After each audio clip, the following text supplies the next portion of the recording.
Матеј 25 глава, каде што тој ги кажува тие три последни параболи кои на некој начин не воведуваат на животот во лево или живот во десно. Што се случува во претходната глава? Матеј 24 глава, ако ја читате, ќе видите претходно дека има многу апокалиптика. Тако, има еден текст кој не секој се обидува или се дрзнува да го интерпретира. Има многу пророштва за последното време, навестување на последниот ден, каков ќе биде последниот ден. И верувам дека, како и ние денес, ако го читаме овој текст, еднаш го прочитаме, како и апостолите, верувам тогаш во тоа време ќе завршат со многу прашалници во глава.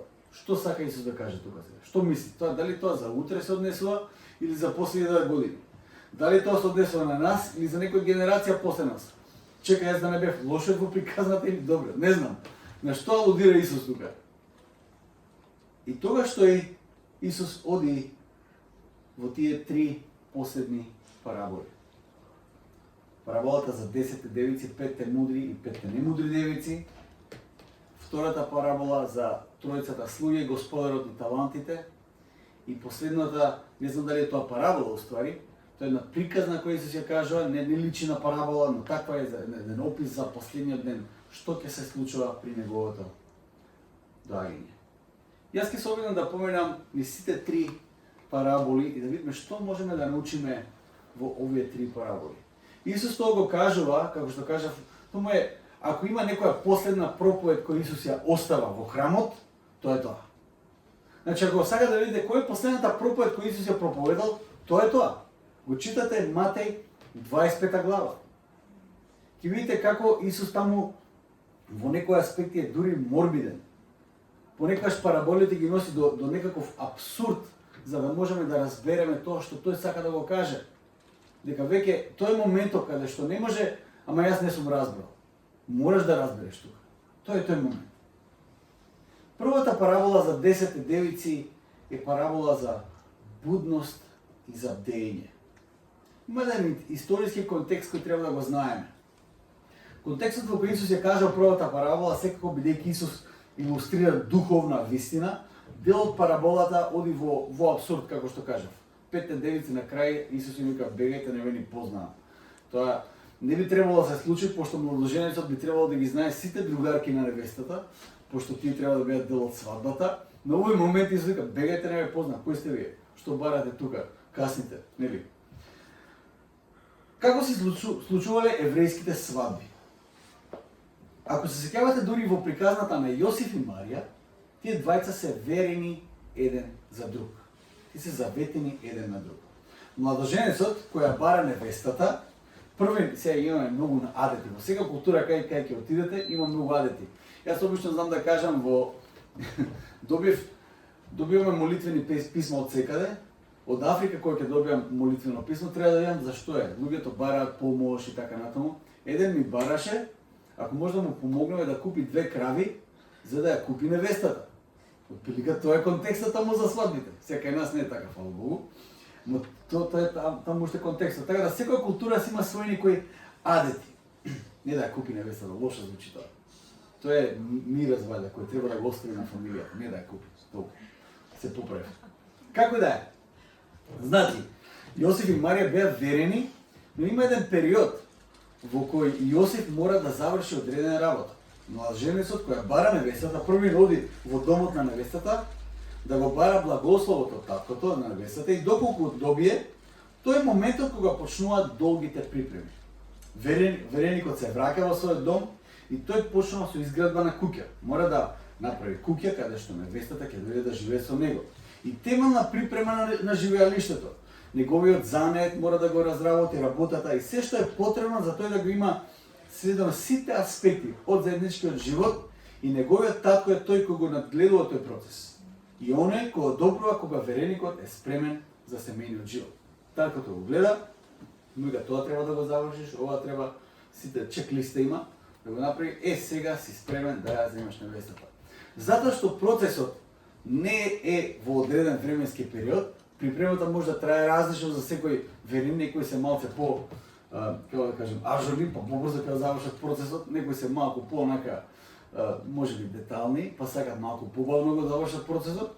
Поентата е, никогаш не се знае кога младоженецот ќе дојде по невестата. Никогаш. И затоа невестата мора да биде спремна. Ти нејзините девојки кои ја спремаат мора да бидат спремни за денот на свадбата, кога ќе дојде тој ден, да биде се спремно, за да може да ја припремат невестата за тој нејзин посебен ден. Во меѓувреме, додека вереникот го спрема тоа, девојката ги повикува своите невенчани пријателки, тоа е важно, тако бил адетот, да ја помогнат околу припремата на фустанот, украсите и се што треба за денот на свадбата. Никој од страната на невестата не знае кога ќе дојде вереникот по невестата. Тоа е поентата.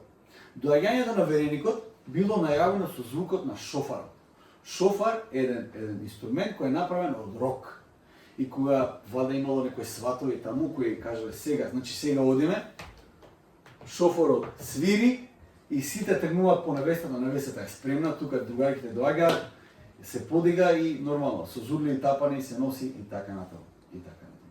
Другарките на невестата биле задолжени таа да биде спремна и да бидат овде со нејзе и да ја служат во тој процес. И бидејќи свадбената поворка почнувала ноќе, обично тоа се случува ноќе, тие треба да бидат спремни со маслени лампи и со масло во резерва, за да може да истрае до крајот на свадбата. Во тој контекст Исус ја кажува таа приказна. Што може да научиме овде од оваа парабола која Исус ја кажа? Нема да го читаме текстот повторно секако. Исус овде зборува за будност и за спремност во време и во невреме. Во секој момент треба да бидеме спремни. Зашто? За доаѓањето на младоженецот во новозаветна смисла за неговото повторно доаѓање. Кој би бил првиот совет од таа прва парабола кој може да го научиме овде? Првиот совет би бил следен. Избегнувај духовност по принципот 5 до 12. Мислам дека тоа е најраширениот принцип на духовност кој може да го видиме во црквите. 5 до 12. Сите сме верници, ама кога ќе дојде густо, тоа што треба да запнеме, тоаш 5 до 12 ние стануваме ултра духовни. Биди духовен стражар во време и во невреме. Сабајле кога станав да се молам и да се доспремам за проповедта, во некаде 5:30 така нешто, ја слушнав утрената молитва од џамиите која се слушаше на секаде. Тоа е секој ден. 5:30, сабајлешната молитва на џамиите си пее. И знаете ли што? Тоа онако ме трогна малце затоа што викам, вау, па тие луѓе стварно се будни во тоа што го веруваат. Можеби не сите. Вајда не сите стануваат во 5:30 сабајле на молитва. Но таа молитва системски е распространета на секаде и ја сите ја слушаат. И муслимани, и христијани, и на секаде. Може 5:30 е рано за некој од вас, не знам како е, да станеме на молитва. Пошто ние сме по системот на многу, ние сме христијани и уживаме во Христовата слобода, не такви сме ние. Ама да ме прашам, дали се молите во 7 сат сабајле, 6 сат рано, во 7 дали се молите сабајле? Дали се молите во 8 сабајле? Дали се молите постојано, како што вели апостол Павле? Во колку часот и да биде тоа? Дали духовно стражарите врз вашите пријатели, дали духовно преку молитва стражарите врз вашите деца, црква, фирма, кај да се наоѓате? Дали се молите? Тоа е прво и основно прашање. Дали стражариме во молитва? Од пред неколку недели Фредерик и Јави почнаа утринска молитва, секој работен ден од 6 часот наутро. Зум молитва. Да ви кажам прекрасно. Станува не е наједноставно, али стануваш од сабајле, се приклучуваш на овој Zoom линкот кој го има тагирано во нашата Viber група, во која може да се приклучите. Може да бидете дел од молитвата, може да бидете само слушатели, може да бидете активен, може да бидете пасивен дел од молитвата, но секој ден од понеделник до петок во 6 сат сабајле има молитва. Има линк, може да се приклучите. Секако тоа не е обврзувачки, но е една опција за една утринска молитва. не е како џамиите со звучник, на секаде да го правиме тоа, туку тоа го правиме во нашето тивко време. Поминато време со Бог е всушност инвестирање во Божјата мисија во која тој не повикува. Иако младоженецот можеби го нема една година, го чекаат една година, свадбата е во активна припрема, разбирате? Можеби сега во моментот младоженецот го нема. Сикате, можеби некој од тие Божји ветувања кои ги добив, се уште ги нема. Тоа не значи да го оставиме тоа на пауза. Како и мудрите девојки, кои земале со себе резерва масла, ми мораме да бидеме будни и да се молиме постојано во исчекување за тие благослови кои Господ ги ветил. Кога ќе дојде, ние да бидеме спремни. Нашите полни лампи со масло ќе бидат потребни тогаш кога ќе има најмногу потреба од нив. А ние за време на тоа исчекување мораме активно да чекаме на тоа време. Не смееме да сме мрзливи или дел од тоа чекање да биде ради реда. Чекаме ради реда. Да се избегне духовност 5 до 12, треба многу повеќе од промена на распоред. Верувајте, календарот може да ви помогне малце, но не многу. Потребно е промена на култура. Промена на култура. Промена на таа некоја лична култура која имаме ние. Промената на културата е бавен процес кој бара активност и намерност во одреден правец долго време, додека не се создадат навики толку нормални и востановени што стануваат дел од нашиот живот несвесно. Тоа значи промена на култура. Кога ќе отидете некаде во нека друга култура, луѓето не се свесни за својата култура, затоа што тоа е дел од нивна култура. За ние да бидеме будни и да бидеме така будни како што Исус нас не повикува да бидеме будни и во молитва и во секој аспект, на нас ни е потребна промена на таа некоја култура во која ни живееме. И тоа не е едноставен процес. Тоа не е нешто кое го додаваш на животот. Тоа се темели кои ги рушиш и ги градиш повторно. Тоа значи менување на култура. Тоа не е едноставна работа. Сите ние кои ќе отидеме во Словенија и кажеме леле таму луѓето не фрлаат ѓубре на вакво, нели, кај нас секаде се фрла ѓубре, мислите до законите? До што мислите дека? До казна. До културата е. Казните создаваат култура. Но тоа е многу време. Тоа не е само напишана казна. Тоа е промена на култура. Духовност 5 до 12, јас би кажал, дури е начин на кој ние се обидуваме дури да го измамиме Бог. Духовност 5 до 12. Иако тоа доаѓа од нашата парната природа, често пати тоа е несвесно. Духовност 5 до 12 е начин дури да го измамиме Бог. Има еден виц, не знам дали го знаете, кога тројца од покрив требале да скокнат, нешто горела зградата, па треба да скокнат, и бил будист, муслиманин и христијанин. Го знаете вицот? И сега се договараат кој веруваат они дека кога ќе скокнат нивниот Бог ќе ги спаси.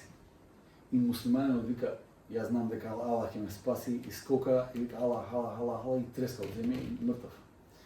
Будистот вика Буда, јас со медитација ќе се спасам. Скока и Буда нешто медитира и некако полека застанува и си продолжува. Христијанинот вика, јас ќе се молам на Исус. Скока Исус, гледа нека се приближува кон земја, Буда, на брзинка за да го фати тоа. Тоа е прилика духовност 5 до 12. Често пати Исус го користил на сличен начин. Ги пробуваме сите методи, кои веќе ние гледаме дека сме огусто, Исус и толку. Духовност 5 до 12. Деве, тука сме се, потекогаш сме како вие немудрите девојки. Тука сме со лампите и демек ја делиме возбудата со сите кои активно чекале за доаѓањето на младоженецот и се надеваме дека никој нема да примети дека стоиме со група во некаква формалност, со празни лампи, ама во галамата и ние ќе бидеме на забава. Отприлика така се надеваме. Биди буден и спремен во молитва, биди активно инволвиран во процесот во кој Бог станува приоритет во твојот живот, биди буден на водството на духот во твојот живот, биди активен дел од мисиската активност на црквата. Ова црква има многу мисиска активност, понекогаш има премногу мисла, така чувствувам понекогаш. Затоа што после некои активности сме, као црква сме изморени. што е добро. Изморени сме од оваа работа. Дај Боже да сме секогаш така изморени од мисијска активност. Биди активен дел од мисијата на оваа црква. Никогаш не знаеш кога може да действува Бог помеѓу нас. И најдобро е да бидеш спремен и буден да го препознаеш моментот на неговото дарење. Ако го препознаеш и ќе бидеш дел од таа прослава, доколку нашите лампи се полни со масло. Доколку молитвата е постојана, доколку сме будни и доколку чекаме на неговото действување. Втората парабола се обидов да ја интерпретирам и да користам некои биолошки процеси за кои немам појма што се случува, ама читав малце, па се доцирав и се надам дека ќе биде во објаснување. Талантите, параболата на талантите ме потсетува на некаков реагенс наспроти каталист. Што значи тоа? Интересно е како ќе ви објаснам, ќе разберете. Интересно е како овде во оваа парабола е откриен принципот на препознавање. Тоа е многу важен принцип. Принцип на препознавање. Не е откриен принципот на способност или дар, туку принципот на препознавање. Препознавање на нечие вложување, на нечија активност. Способноста е спомната овде во парабола на почетокот и само се дава како некако side point, како една споредна поента за способноста на тие луѓе. Дека на секој му се даваат таланти според способноста која има.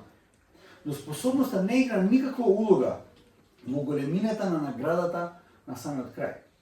Тој што добил 5 таланти, што му биле поверени 5 таланти, и на тој што му биле поверени 2 таланти, на крај добива тотално иста награда. Нема никаква разлика. Овој со еден талант си терал некои своји работи и бизнеси, или од нешто мора да се живее. Оној со еден талант завршил и со искривена слика за Господарот. Има една слика за Господарот која другите двајца ја немаат. Колку повеќе се оддалечуваме од Бог, може би сега, обично тоа сега да го кажам на луѓето кои полека се оддалечуваат од Бог. Знаете, еден мој пријател кажуваше, многу ретко човек излезе од црква затоа што убил човек или ограбил банк. Многу ретко е да. Обично луѓе излегуваат од црква постепено. Тоа е најчеста појава. Чекор по чекор. Полека. Ние се одвојуваме. Многу ретко некој ќе убие човек, па веќе не е дел од црква. Ја барем таков случај немам видено. Ама имам видено многу случаи во кој човек полека, чекор по чекор се оддалечува од црква, се оддалечува од Бог, се оддалечува од црква, се оддалечува од Бог. После некој време му нема никаква логика да биде дел од црква.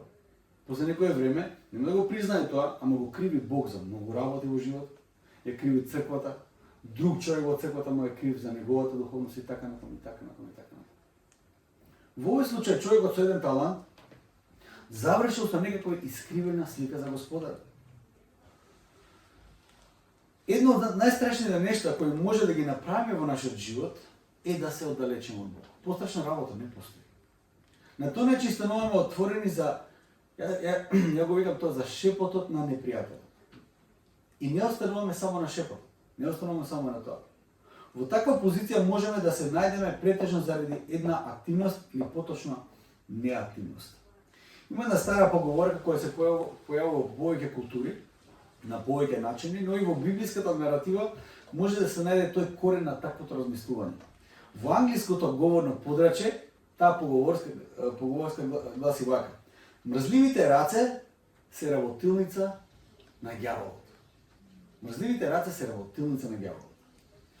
Француската верзија од оваа поговорка вели вака: безделничењето е мајка на сите зла. А во нашето говорно подрачје најдов оваа верзија: на мрзливиот ѓаволот ќе му најде работа. Слушна мисла. Во Библијата апостол Павле во неколку наврати ги укорува христијаните кои се мрзливи.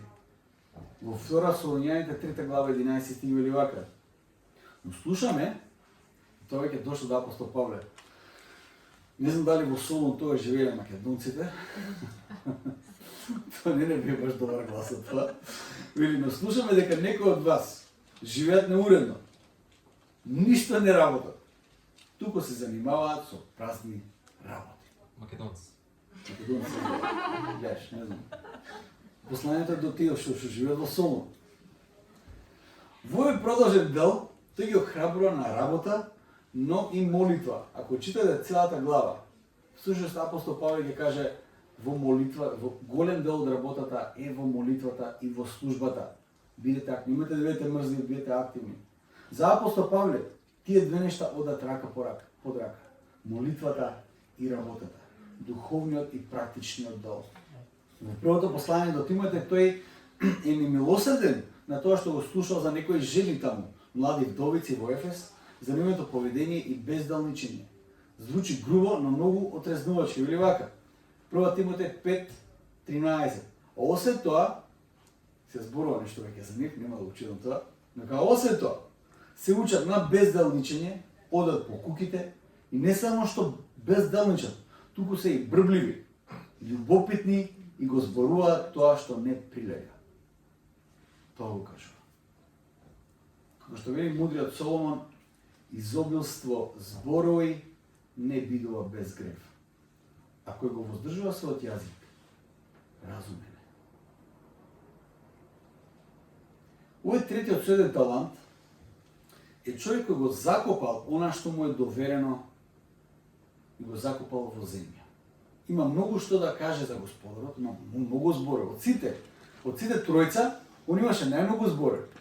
Сите, кои ги повика Господарот, вика, повели Господаре, ти ми даде 5, јас заработив уште 5. Тука завршува малото. Ама овој третиот има мислење за Господарот. Има мислење за себе. Има мислење за работа. Има мислење колку сакаш. Зборови колку сакаш. Има веќе знае кој глас го бие Господарот на секаде, во другата земја знае што се случува. Знае таа некоја меѓународна политика што се случува. Све знае. Беше ти таму, слушав јас гласини за тебе, ти таков си бил, онаков си бил, се уплашив, нели, ово, со други зборови. За мојата состојба, Господаре, ти си крив. Тоа е тоа. Тоа е скратената верзија на тоа што тој сака да го каже. Сликата која тој се создал е Господарот, сега му е изговор за неговото поведение и не работи. Како што кажав, јас не мислам дека тој ништо не работи. Мрзливоста во мојот живот ќе ви кажам како се манифестира. Мрзливоста во мојот живот не се манифестира со тоа што јас не работам. Туку не го работам тоа што треба да го работам. И тоа е мрзливост. Мрзливост исто така да сакам да работам се, само тоа што треба да не го работам.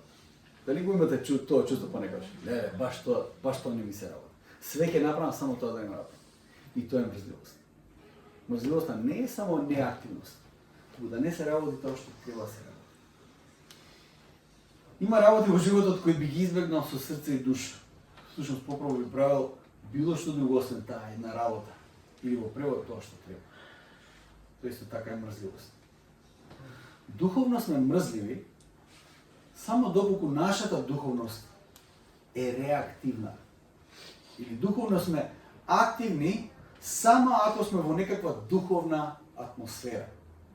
Има христијани кои се нормални луѓе, ама кога ќе дојдат во некаква духовна атмосфера, тука веќе стануваат и апостоли и што и се не. Духовно сме активни само ако сме во некаква духовна атмосфера. Или сме во такво друштво. Или само доколку некој друг не води духовно. Никако да превземаме водство врз нашиот духовен живот. Тоа значи духовна мрзливост. Ние самите никако духовно да се вклучиме, да се водиме, да бидеме одговорни за нашата духовност. И на крај секако, кога ќе доживеме духовен крах, а ќе доживеме духовен крах, друг е крив за нашиот духовен крах. Библијата има видео што се популарни, кога девојка да дечко му вика, ајде, тест за доверба. Знаеш, веруваме ќе те фатам. И овој се пушта назад, ова го пушта да падне и вика, духовна лекција. Никош не се надавај на човек. Треба да се надаваш само на Бог. И Библијата е многу остра по тој поглед. По тој поглед вика проклет да е човекот кој се надева на човек. Благословен е човекот кој се надева на Бог. Ако сме само духовно реактивни, ние стануваме мрзливи христијани. И секојаш друг ќе биде крив за нашата духовна состава. Реактивната духовност наспроти, она што треба да бидеме катализатор на духовниот живот. Голем дел од нас се само некакви духовни реагенции. Може стручно хемиски нема да го погодат процесот, но како некој духовен реагенс очекуваме само некаква надворешна активност да разбуди нашата духовност и да го поттикне нашиот духовен растеж. Инаку остануваме пасивни и за нашата состојба криви се некои надворешни фактори. Духовен катализатор, од друга страна, оној кој го забрзува процесот. Всушност тоа е некој кој од било која ситуација предизвикува активност, предизвикува реакција, предизвикува духовна активност. Може некој ќе се праша како тоа сега некој во црква има поважна позиција, можеби ако некој малку подолго време тука во оваа црква. Како некој тоа во црква има сега поважна позиција од мене, а јас сум тука пред него. Или пред неја. Принципот на Господ нас не учи да работиме е преку принципот на препознавање. Многу важен принцип. Многу важен принцип. На крајот на денот не се работи за способноста или дарот, па дури и за знаењето, туку се работи за тоа кој колку се вложува и е верен во она што му е доверено. Она што му е доверено малку, дали е верен во она што му е доверено малку, за да биде поставен над многу. Јас сум сретнал многу луѓе со многу големи дарови. Мора да признам, јас сум сретнал луѓе кои се 100 пати поквалификувани од мене да бидат пастори. Да бидам искрен. Дар, што да ви кажам. Но Господ секогаш мене така почнал да ме тестира. Дали сум верен во она што ми е доверено, она малку кое ми е доверено, за Господ да ме стави над повеќе. Јас секогаш внимавам што барам од Господ, затоа што прво знам дека Господ ги слуша нашите молитви. И во последно време Господ ми го докажува тоа. Кога се моли за нешто, прво ја не се сваќам сериозно, после гледам дека Бог ме сваќа сериозно, значи викам треба и јас да се сватам сериозно изгледа. Тоа е тоа. Кога бараме нешто. Во последно време, тоест на почетокот барав Господ да не ни даде повеќе колку што можеме да носиме. И Бог беше верен во таа работа. Да не ни даде повеќе од колку што можеме да носиме. Да бидеме верни во тоа малку кое Господ ќе ни го довери на секој еден од нас. Што е тоа малку што Господ на тебе ти го доверува денес? Мора да се прашаш. Што е тоа малку кое Господ денес го става во твоите раце? За тие се грижи за таа работа. Што е тоа малку? Биди верен во тоа малку. Господ ќе те стави на многу. И завршуваме со параболата или приказната за судниот ден. Јас тој делот од овој текст го нареков интегритет. Вистинскиот тест на крајот на времето ќе биде не припадноста на групата во која си бил, затоа што таму пише дека од сите народи дојдел луѓе, од сите народи. Исус не вика овој народ посебно се истакна, овој друг отиде во пеколо, не може врската. Господ сите народи ги подели на овци, сега параболата на овци и на кози.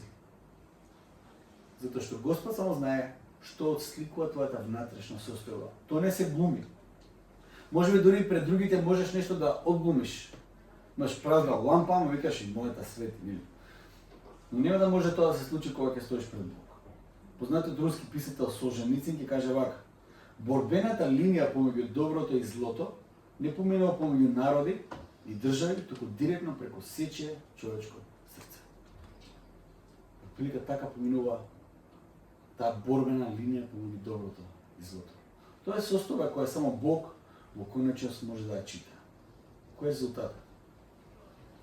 Резултатот не се сведува на оние кои се помалку среќни и оние со поголема среќа. Резултатот се сведува на оние кои се со Бог и на оние кои ќе останат без Бог. Исус е доста конечен во овие зборови. Ваков тип на зборови ме подсетуваат на првиот псалм. Затоа што псалмистот на првиот псалм на почетокот кажува дека постои два пата. Нема трет пат.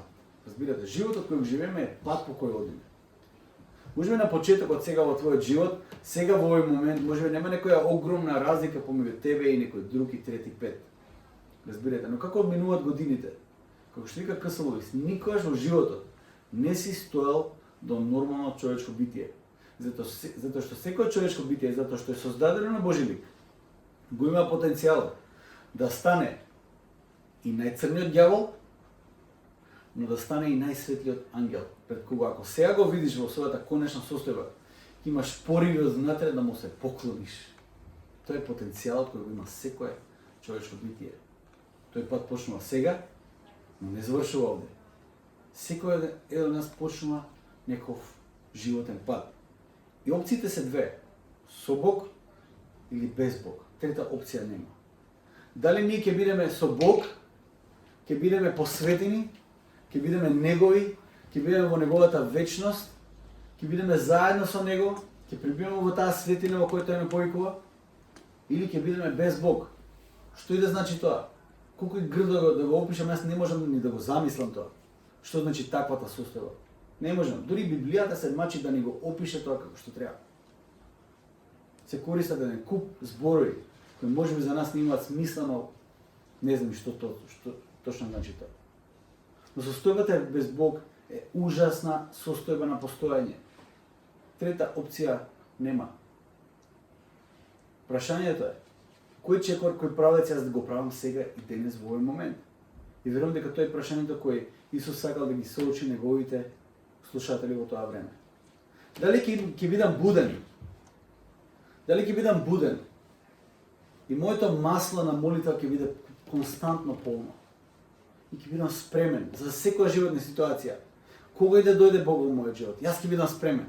Кога и да дојде, кога и да го слушам тој шофор, таа труба, дека младоженецот доаѓа, јас ќе бидам спремен и ќе бидам дел од таа прослава. Дали тоа се однесува на будност? Дали тоа се однесува на твоја жртва и работа, верност во она што Господ ти го доверил на тебе?